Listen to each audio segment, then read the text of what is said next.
Hello, ladies and gentlemen. Welcome to another thing where I talk about things. Today, we're going to talk about the movie Moana, because I saw that recently with Claudia. It was kind of funny. Chicken linked me one of the songs from the movie, and he was like, check this out. And he's like, I think you might like this movie, Greg. You should go check it out. And then Claudia came home, and she was like, so I heard that Moana is for rental at the movie store. Do you want to go watch it? And I was like, oh, it's funny you should mention that, because Chicken just brought it up today. Yeah, let's go watch Moana. So... we brought Moana home and we gave it a watch, and I have to say, like, I can't like discourage people from going to watch it. It was an okay movie, but kind of not really like an emotional roller coaster or anything like that. I would say like it's more of a musical sort of movie, and the entire movie feels like it's sort of going from musical scene to musical scene, and everything is really about getting to the next musical than it is about really overcoming any obstacles or anything like that. And there is sort of an obstacle, but it's very weird and very interesting the way that they set things up. And I get the impression that there's hints that maybe the movie was going to go in a different direction earlier in production, but they might have scrapped it and gone in a different direction. One of these things that makes me think like that is that you find out that Maui, the big guy that they had in the promo material, Maui is actually kind of the star of the film. And weirdly enough, although the movie is named Moana, for the most part, she feels like a sidekick, and when she's not a sidekick, she's kind of slowing down the plot of the movie. I mean, like, the movie opens up, and it's like, here's Moana, the baby Moana. And it's revealed that she's given, like, the heart of Te Fiti, which is a god in their world. They're essentially like a Polynesian race. Like, there's the only Polynesians. Like, this is just the whole world is nothing but ocean and the Polynesians. And Te Fiti gave life to all of that, and they raise up the islands, and then Te Fiti gives life to the islands, and then people eat the fish. They eat everything. So Moana just like lives in one of these tribes, and her grandma's like, oh yeah, no, there's like stuff out there outside the little island that we live on, Matanui, and then her dad's like, yeah, but it's forbidden to go outside. And so Moana gets older, and she's like, yo, I want to go out past the island, and her dad's like, no, it's forbidden.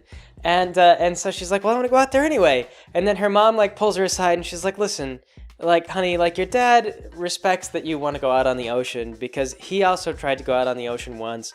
Him and one of his friends went out there, and, the water, like, there was a storm, and his friend drowned, so his dad's really worried. Like, your dad's really worried you're going to drown. And then she's like, oh, well, I guess I understand that. She's like, yeah, like, it's just for your safety that he's concerned about. And she's like, okay, well, that's fine. And you get that kind of, like, that sort of hero's journey sort of thing, where it's like, oh, stay here, There's the hero's journey is kind of it's very well prescribed. Like, it's one of those things, like, they have all these different points that most movies hit, and Moana starts off kind of going through those, and eventually, like, nothing really happens between point A to point B, but eventually she gets to the crossing of the threshold where she gets on a boat and she just sails off. And I kind of gloss over the points in between because, like I say, aside from establishing that her family kind of didn't want her to go out in the ocean, like, there's not really a lot of conflict about it. Like, the dad is just like, no, don't. And she's like, well, but I really want to. And then they give her, like, the reasonable explanation for why you shouldn't go. And then she's like, well. But then her grandma comes along and she's like, actually, we have some ocean-faring boats if you want to borrow one. And she's like, oh, well, gee, thanks, Grandma. Awesome. So she goes and she tells her dad, like, I'm going to get on one of the boats and I'm going to go. And her dad's like, no, in fact, I'm going to burn the boats. And then Grandma holds her breath until she passes out. And then she, she's old. So doing that is actually frail and it causes her to die. I don't know. She conveniently gets sick at just the right moment to divert the dad away from burning the boats. And so while she's, like, lying sick, the dad's like, I'll burn the boats later. I'll be right back. He goes to go check on his mom. And Moana just goes and she steals one of the boats and she sails away. And in the hero's journey, that's like crossing the threshold. But with crossing the threshold, generally what you're supposed to do is it's supposed to be kind of like you step out there and it's the point of no return. Like, I mean, like, Moana actually could probably come back at any time because it wasn't like, she'd be executed for breaking the rule. It's just that, like, because her dad left. Like, her dad established that you can leave and come back. It's just that her dad was sure that she was going to drown. So I think I mean, like, maybe if she'd come back, he might have burned her boat. Like, that, I guess that would be the threshold that was crossed. It's just she had to take the boat and keep it safe from her dad. But, I mean, you find out that, like, the dad never actually did burn the boats. He was just trying to prevent Moana from sailing, and, you know, she set sail. So, yeah, so anyway, though, so she has the heart of Te Fiti. It washed up conveniently on shore at the start of the movie when she was a kid, and her grandma hangs on to it until she's old enough, and then she just gives her the heart, and she's like, all right, go and restore the heart of Te Fiti. Because Maui stole the heart of Te Fiti, and that's why things are dying. They do announce that, like, there's no fish. Like, they're like, yeah, we've overfished, and apparently it's because Te Fiti being dead allows for fish to die. So there's, like, some concern that maybe the island's going to die, but it's not really all that well established. It's not really, like, it's kind of like they just have a hunch that maybe things aren't going well. So she just got, like, this stone, and she sets sail. And her grandma's like, just follow the stars. And she points out, like, a constellation. She's like, just go to the fish hook. That's where Maui is. And so she just sails off to the fish hook until eventually she lands. And finally, after, like, some, I don't know if it was, like, 15 minutes, 20 minutes, whatever it was, she ate up a bunch of time. But we finally get to who I would think of as the main character of the movie. And you would think that it might be Moana, but throughout the movie, she doesn't really develop or grow at all. Because at the start of the movie, like, she's gonna be chief. Like, everyone's like, you're gonna be the chief, you know. And they live in, like, basically paradise. Like they're, like, getting coconuts, and, like, I've never seen anyone so happy while performing manual labor. Like, I remember in some of the old Disney films, you might see people performing they might be performing manual labor, like they'd walk around with, like, a tray full of bread or whatever. But this is, like, you know, watching people pick cotton and, like, having a grand old time. That was kind of what I got. That was the vibe I got. I was like, geez, like, no one could be this happy, like, gathering coconuts. Like, I just can't buy that. Like, I feel like an old Disney film, they would have been, like, shaking the coconut trees, and someone would have been, like, getting hit in the head with like, there would have been some amount of work and misfortune implied in the whole thing. But no, Matt Nui was just, like, total paradise. Like, the coconuts just come directly, they just levitate down to you. It's perfectly, I don't know, whatever. Matt Nui, it's a musical movie. So, so she gets to, like, Maui, who's voiced by The Rock, and when I saw the clip that Chicken sent me, I was a little surprised because I kept saying, like, I knew he was voiced by The Rock, and I don't know why I still expected him to have, like, a deep voice, but I was expecting like, James Earl Jones, or, like, Tony Jay, for Maui to come out and just be like the earth would shake, like tectonic plates were speaking to this 14-year-old girl.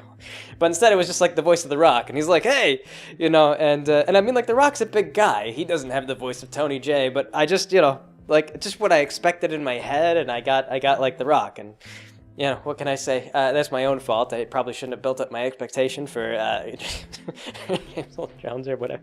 But yeah. Anyway, though, so Maui, though, he, like, sings this song about all this cool stuff that he did in the past, and it's, like, all this amazing stuff that the movie's not about, and it's kind of like, I get this impression that, like, had the movie been about, like, Maui's past, it might have been, like, a really awesome movie. Like, Maui's got this really neat backstory. When he was young, like, he was born, and his parents were like, well, I don't see any potential in this baby. So they just, like, threw him into the ocean. And then, like, the gods were like, well, that's just sad. And so they, like, took him in, and they raised him, and they gave him, like, a magical hook that let him change into animals.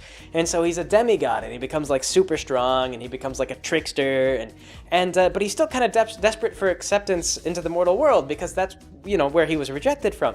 So he's doing all these things to, like, impress people. You know, he pulls the sun down closer so the days are longer, so people have more time to do things, and he's, like, raising islands from the sea and doing all these things, and he's got, like, tattoos of all these cool things that he's done, and he's just like, yeah, check it out, and he's got, like, his whole song and dance routine, and the tattoo's, like, alive. So he's got, like, this little character that runs around, a tattoo of himself that, like, pantomimes things like that, and he, like, talks to it all the time so he can have his inner monologues. And all this stuff is, like, just, like, great for a character. Like, it's awesome. Like, this whole, like, Maui is just a story unto himself, and, like, his little character on him is, like, another little, like, it was just, like, really cool. And it was like, oh, man, like, this is where the story's at. Like, Maui is the movie here, right? And So Moana comes in and she's like, Maui, like, I'm here on behalf of the ocean to take you back to Te Fiti, where you're gonna restore the heart of Te Fiti. And Maui's like, yeah, and he sings her this song, this You're Welcome song, which in my opinion is like the catchiest song in the entire movie. Like, Maui gets the best song, I think. And so he gets to the end of his song and it's like, you're welcome, you're welcome, you're welcome. It's like you should be saying thank you and you're welcome for all the stuff that I did. Like, you wouldn't even have coconuts if it weren't for Maui. I did all these I took out the guts of an eel and I buried it and spread it up into coconut trees. Like, I've got a tattoo showing that time that I did that. And so yeah, he did all these amazing. He's like, you're welcome, you're welcome, you're welcome. And then he shuts her in a cave and he steals her boat. And Chicken was like, he's really full of himself. And I was like, yeah, but I mean, he is, but he's like a demigod. Like, did he really, like, when I saw the clip, I was like, did he really do all that stuff? And then Chicken was like, yeah, I mean, supposedly. And I was like, well, then I mean, to be fair, whatever Maui was gonna go do, probably, I mean, like restoring the heart of Te Fiti, I think was the most important thing that he could have done, realistically. But almost anything a person like that is gonna go do is going to be like 1,000 times more important than what most mortals are gonna do. The only reason why Moana, had the important task of restore the heart of Te Fiti was because the ocean itself divinely chose her to bring Maui the heart of Te Fiti. And that was kind of the thing, it was like she was chosen to give the heart to Maui so Maui could bring the heart of Te Fiti back. And so we spent, like I say, it's weird because we spend all this time kind of getting Moana to Maui, and then the movie is kind of about Maui. And the other thing, too, is that you find out that Maui has the most growth throughout the movie. Like, Moana really has no progression. She has no arc. But Maui does. Maui starts off, and he's all like, I'm the best, I'm the greatest, I'm whatever. But he's been trapped on this island for 1,000 years because when he stole the heart of Te Fiti, he got attacked by a big fire god called Taka.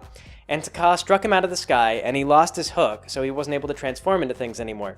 And he was an insanely powerful man, and probably a great swimmer, but he couldn't swim the ocean, so he needed a boat. And so he was just stuck on this ocean, doing nothing but eating coconuts and carving statues of himself for all this time. And humanity no longer really looked at him as a savior. They kind of looked at him as a trickster who'd caused a bunch of problems. So he wasn't like the well-beloved whatever. He was kind of back to square zero or worse as a demigod in the eyes of the mortals, and so he was kind of in bad shape. So Moana manages to get out, and the ocean keeps putting her back on the boat. Like Maui easily, he just picks her up and he just tosses her off the boat, and he's like, nah, I'm not, whatever you're trying to get me to do, you have no bargaining power. And he just picks her up and he tosses her off the boat, and he's like, the island is fine, you'll be great, enjoy the rest of your mortal life, because I'm not spending another 1,000 years on that island. And so the ocean just picks her up and it scoops her up, puts her back on the boat. And Maui's like, oh, well, okay, I see that the ocean itself has decided that you're going to be the boss of me. So what exactly is it that you wanted? And she's like, go deliver the heart of Te Fiti back to Te Fiti. And he's like, no. The fire god Taka wants to kill me for that, and it's way stronger than I am. There's no way I can go back and fight Taka. What I'm going to do is I'm going to go and I'm going to find my hook, my magical fish hook that lets me transform into animals, so that way I'm at full strength again. And she's like, no, go to the heart of Te Fiti. Go to Te Fiti. You have to go to Te Fiti. And he's like, no, I just explained. It's a cursed thing. Taka wants to kill me for having it, and I don't have my power. And so they go back and forth like this for a while. And again, this scene just weirdly feels like it's wasting time, because it's Moana-centric. It's like the point where Moana is handing off the story to Maui and making it fully about Maui, because she's sitting there and she's just like, oh, well, I want you to do this. My story is to get you to Te Fiti. And Maui's like, well, my story is that I restore myself to power, and then, we'll see what happens after that. And so finally she goes, okay, how about this? We'll make a deal. I'll help you get your fish hook back if you agree to return the heart of Te Fiti. And he's like, well, okay, we'll get the fish hook, and then we'll see where we go from there. So it was kind of like Maui won. He was just insisting on going to get the fish hook, and then eventually Moana told him no. She refused him a couple of times, and then finally she just gives in, and she's like, well, all right, I'll give you something. And this is kind of she didn't give him anything. She just had to go along with what he wanted, because what he wanted was actually really the most sensible thing. Him being at full power to deal with Taka would have been the only logical way to go. So they get attacked by coconuts, and that's really short-lived. Like, I thought that maybe they were going to be reoccurring or something like that, but he's like, oh no, it's the so-and-sos, and then it's just sort of this brief fight, and it doesn't actually amount to anything. And this is another thing that I thought, like, maybe there might have been something else going on in the movie, because maybe these little coconut guys, maybe they were supposed to come back. Maybe they were supposed to, like, maybe they're supposed to have more fights, more events. Like, maybe it was supposed to be a grander journey, but we kind of threw it away with, like, Moana's Island song. I don't know. I don't know what happened, but, the coconuts show up, and it's kind of a cool scene, and I enjoyed it. I liked watching it. But then they defeat the coconuts, and the coconuts are just gone. And so they move on then to the world of monsters. And the world of monsters also looks really cool. And this is the thing that's like, that really kills me as I'm watching Moana, is we keep going from these things, and there's like Maui keeps talking about this stuff. He's like, oh, the coconut people. Like, he has all this history with these guys, and he like fears and respects them. And like, it's important, because when Maui first meets Moana, like, he just picks her boat up like it's nothing. Like, the guy is clearly able to lift like thousands of pounds. No problem. Like, he just picks it up with one arm, and he's just, like, casually walking around with it. And he, like, just drops it in the ocean. So when he's worried about something, you know, you get the impression, like, if something is able to overpower him, you get this, like, scale right away of, like, oh gosh, like, this thing is, like, super strong. And you find out that what the coconuts had was, like these powerful poisonous darts. And at one point, Moana gets a couple of them, and she incapacitates Maui to force him to teach her how to sail. Because this is the thing, this is like all that she learns in the movie, is Moana learns how to sail a boat, because her people don't really seafare anymore, so she doesn't really know how to sail a boat if she's not following like a specifically pointed out constellation. She doesn't know how to get back home either. So Maui's like, no, look, like, it'll be a lot faster if I just do it myself. Like, there'll be all these mistakes if I try to teach you. And we're on an important journey, and you know, he wasn't quite as reasonable or as articulate as this, but I could see where he was coming from, where he didn't really want to teach her how to sail. Like, they had a more important task at hand than like teaching Moana. And so what she does is she takes one of the coconut darts and she like just stabs him with the dart, and the poison knocks him out. And then she's like, there, now you can't sail, so you have to teach me how to do it. So he's like paralyzed, and he's just like, all right, well, okay, let's get started on the lesson. And he's like trying to teach her. He's like, all right, first thing you want to do is grab the so-and-so. And she doesn't know what the so-and-so is. So the entire process of getting from point A to point B takes a great deal longer, because Maui has to teach her how to sail first. So Moana slows them down. I mean, she does some things that save him. I mean, like, she's not like useless. She's not a complete hindrance, but she's definitely not, like, I don't know, I wouldn't be able to say for sure. Like there's Moana like saves the day at the end, but it's not really because she saves the day. It's more like because she just holds still. I'll get to that. But I don't know if by the end of the movie, if Moana had a net positive. I mean, like, she got the boat to Maui, but realistically, the ocean, since it delivered the heart of Te Fiti to Moana, I mean, it could have also just like washed a boat up to Maui's place, and maybe he could have set off that way. Like, I don't know. I mean, like, I guess maybe he would have gone back to Te Fiti that way, but like, that was, I mean, but the ocean could have just continually steered his boat towards Te Fiti, and what would he have done about it? He would have been like, oh yeah, no, I'm setting sail, and the ocean would just keep pushing him towards Te Fiti no matter what he did. Maybe the ocean wasn't that powerful. I don't know. The whole thing with the ocean was really weird in that it's helped, but only some of the time. It was fickle in nature, which I guess is appropriate for the ocean if you think about it. So, you know, I don't know. I can't be. Gods are supposed to be mysterious and weird, and the ocean would probably be very mysterious and weird, especially. So I can't be too upset about that. But anyway, though, long story short, they get to the realm of the monsters, and they battle with like this giant crab. And again, this giant crab, like, they hinted all this history. He's like, oh yeah, I yanked off his leg once, and like, you get this impression that there's this like really cool story of like, Maui went down to the world of the monsters, and he got in a fight with this giant crab, and this giant crab is like significantly stronger than Maui, to the point where like he's trying to get the hook back from the crab, and the plan kind of backfires, and so the crab is like about to just like rip him in half. But Moana comes up with a clever trick, and she gets him out of it, which is why I say she's not, like, useless. Like, if she wasn't there, then maybe Maui wouldn't have survived. But, she kind of holds him back as much as she pushes him forward. It's like a sidekick thing. It's like, Robin gets kidnapped all the time, but lots of times he also saves Batman. So you could say, like, is Batman really better off without Robin? Like, he'd probably be dead more often without Robin, but at the same time, he might also be in fewer tight situations if Robin weren't around. So it's, again, like Moana's like a sidekick and Maui's the hero. So, so she manages to outsmart the Thing by diverting its attention for a little while, and then the two of them, like, get out of there while the guy's distracted. And then off they go to the island of Te Fiti, where they get attacked by Taka, the fire creature, and they lose. Like, Maui's just like, I told you, it was really powerful. And they get hit so hard that his hook gets badly damaged, and he's concerned he won't be able to use it. It turns out the magic is still there. But he says, I don't think the hook could take another hit like that. Like, if we go back, like, that'll be the end of Maui. And Moana's like, well, it has to be the end of Maui, or you'll be fine. Like, you'll be fine. Just go back. You'll be fine. And Maui's like, no, like, we just have to, like, sail to another place. Like, just sail to where there's life. Like, yeah, the death comes from island to island, but it happens slowly. Like, you lived for 1,000 years on your one particular little island, and you were fine. Just find another island further away. And it's kind of like, no one has a seafarer anymore. And it's like, well, why did that happen? It's like, well, people would sail out and they quit coming back, and, so it was scary, and we just quit sailing. So, yes.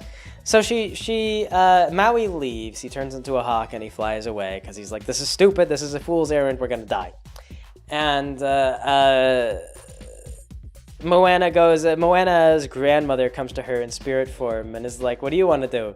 And she's like, I don't know, I want to go home. And so her grandma's like, well, all right, we'll just go home then. And then she's like, are you going to, like, try to talk me out of it? And then she's like, no, I mean, I don't care. You're just the sidekick. Go home. And so Moana's like, well, you know what? I'm not just the sidekick. I'm going to turn around and get burned alive by Taka. And her grandma's like, okay. And that's it. That was the kind of their thing. That was how it worked on the island too. It was sort of like, we have to get our asses in gear. We only have an hour and 30 minutes. So, like, Moana, she turns around. She goes back to the island of Taka, and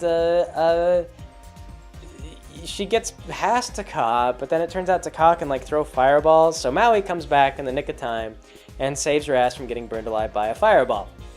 And of course, in the process, his fishhook gets destroyed, and he can no longer shapeshift. He's also not strong enough to just punch this giant fire god to death, so this is kind of the end. But then Moana realizes that Taka was actually Te Fiti. It's just that she was really mad because Maui took her heart. So she tells the ocean, oh, hang on, let her come to me. So the ocean parts like the Red Sea, and Taka runs up to her, and then she just gives the heart back, and then Te Fiti's like, oh, I feel better now. So she calms down, and she makes another fishhook for Maui, and like I say, throughout the whole movie, Moana goes back and she teaches her people how to seafare, like she does. She essentially learns land surveying. She can look in the sky and tell where she is based on the stars. So. Yeah, that's it. Like, that's what Moana learned, was how to sail. She doesn't really, like, develop emotionally. She kind of starts off the movie knowing what she wants to do, and she has, like, a moment, like, they hit that point in the hero's journey where she has, like, that moment of self-doubt or whatever. And I believe that's called, like, the meeting with the goddess. I think is what it is. That's like her grandma shows up. It's the meeting with the goddess, and she's supposed to be reassured. But, like, the goddess doesn't tell her anything. It's like she shows up and she's like, "Goddess, I want to go home." And the goddess is like, "Well, all right, fine." And then she's like, "Oh, you're just saying that. I'll keep going. It's fine. It's fine. It's fine." And the goddess is like, "No, okay." Like, I don't, whatever. I don't care. Like, it's just so weird. So, yeah, Maui. He doesn't quite go through the hero cycle, but he learns to accept that he's Maui no matter what, and that he doesn't need the approval of anyone, be it gods or humans, and he needs to just pursue the right things in the world. And people loved him because he was doing what was right. Stealing the heart of Te Fiti was the wrong thing to do, and he feels remorseful for it, and that's why Te Fiti gives him back his fishhook. So. He kind of grows. Moana doesn't. I mean, like, it's not a real strong arc, but Maui, I felt like, was the only character that really had an arc, and that's it. That's a movie. And yeah, what can I say? Like, it wasn't even like the musical stuff totally blew me away. Like the "You're Welcome" song was pretty great, pretty catchy, got stuck in my head. But overall, I gotta rate like a watchable out of 10. Like I watched Angry Birds recently, and I felt about. I mean, like I would rank it above Angry Birds, but as far as like how emotionally engaged I was, I'd mark it about the same, to be totally honest. I mean, I feel like Disney probably is going to get more credit just because it's Disney, but truth be told, there really wasn't a whole lot there. I mean, there was more charisma on behalf of a couple of the characters, but I don't know. It was kind of weird. It was weird. Like, there were a couple of setups that I saw, again, that I thought that maybe they were going in a different direction with the movie. Like, maybe there was supposed to be some kind of duality between Maui and Moana. Like, Moana starts the movie, and her parents are so protective of her that they're trying to prevent her from going.